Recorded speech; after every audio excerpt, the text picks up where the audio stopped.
हर रोज के जुकाम, खांसी और सर दर्द, नाक के बहने से परेशान हैं? इसका कारण है एलर्जी।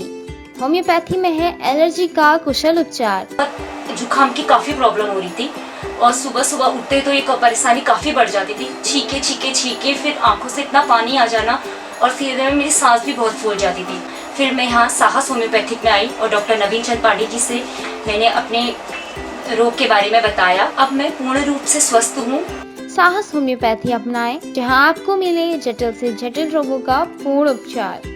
माइग्रेन, एलर्जी, श्वास समस्या, चर्म रोग, स्त्री रोग, बाल रोग, पुरुषों की समस्या, सिस्ट, पथरी की समस्या, डिप्रेशन, स्ट्रेस आदि की दुष्प्रभाव रहित पूर्ण चिकित्सा पाने हेतु साहस होम्योपैथिक में विजिट करें। साहस होम्योपैथी में ऑनलाइन परामर्श हेतु संपर्क करें 7249999404 पे।